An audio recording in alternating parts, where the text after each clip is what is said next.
If you were to give the command show IP OSPF interface, you're going to get a lot of information about the OSPF parameters for an interface, including the OSPF network type.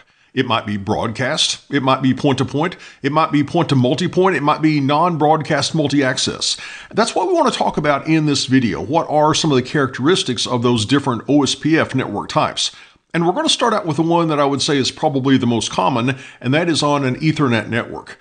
And we know that a broadcast is sent out on a network segment, and it goes everywhere within that segment, within that subnet or VLAN. And we might have a lot of routers connected to that one subnet, that one broadcast domain, and if all routers on that network segment tried to form an adjacency with one another, we could start to run into a scalability issue if we had lots and lots of routers, as we discussed earlier with that n times n minus 1 divided by 2 problem. And you might remember that we could use a designated router, a DR, and a backup, a designated router, a BDR, to reduce the number of required adjacencies on a network segment. So a broadcast network type, that is the default OSPF network type for an Ethernet interface. And because we can have multiple routers connected to this network segment, we do need to elect a DR and a BDR, and the hello interval defaults to 10 seconds. We can adjust that if we want, but it defaults to 10 seconds. Next, consider the point-to-point network type.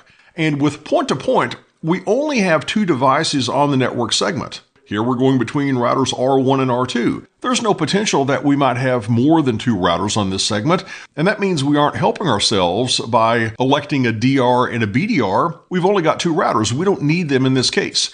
And this point-to-point OSPF network type, it's going to be the default network type on a non-frame relay serial interface, and we do not need to elect a DR and a BDR because we only have two routers, and its hello interval is 10 seconds. Next up, let's consider the NBMA network type. That stands for non-broadcast multi-access. In other words, we're not going to send a broadcast across these virtual circuits, but it is a multi-access network, meaning those interfaces connecting into the frame relay cloud, they all belong to the same subnet, which means this would be another instance where we would want a DR and a BDR to reduce the number of total adjacencies that we would have to have. And this non-broadcast multi-access OSPF network type, this is the default on a physical frame relay serial interface. And we don't see frame relay much in the real world anymore. I haven't seen it in the real world in actually decades. But for the exam, I would want you to know the NBMA network type. And we are electing a DR and a BDR because we can have multiple routers as part of the same subnet. And remember I said we could not send a broadcast across one of these virtual circuits? And that begs the question, how do we learn about our neighbors? We're not sending out those hello messages, which are multicasts. And if we cannot send a broadcast, we cannot send a multicast. Well, our neighbor IP addresses must be statically configured using the neighbor command.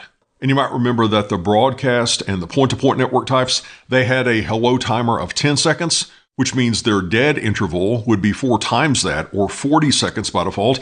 Well, here the timers start to vary a bit. Here the hello interval is 30 seconds, meaning that the dead interval, or dead timer, that would be 4 times 30 seconds, or 120 seconds, 2 minutes. And a final OSPF network type I want you to know is a point-to-multipoint network type. Now this looks like the same topology we had with the NBMA network type. However, this is configured a bit differently. Remember I said that the interfaces connecting into the frame relay cloud in the NBMA network type, they all had IP addresses that were on the same subnet?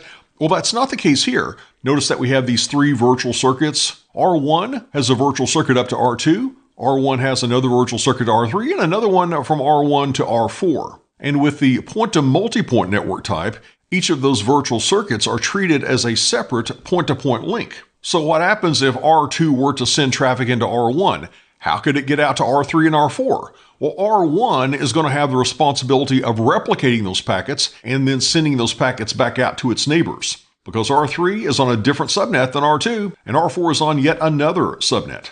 And because we simply have 3 point-to-point virtual circuits here, no need for a DR or a BDR, because on any subnet, we will not have more than 2 routers. And the default hello interval is 30 seconds, just like we had with NBMA, meaning that the dead interval is 4 times that, or 120 seconds.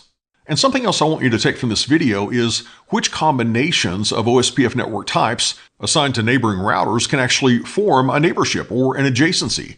Now, obviously, if I've got two routers and they both have an Ethernet interface and they both default to the broadcast network type, then sure, that's going to work. That can form an adjacency because they're using the same OSPF network type. So broadcast to broadcast, no problem. What about non-broadcast to non-broadcast? And yes, these are the same types. They have the same timers, so no problem. They can form an adjacency. What about point-to-point connecting to another point-to-point interface on the remote router? Again, same timers, same OSPF network type, no problem.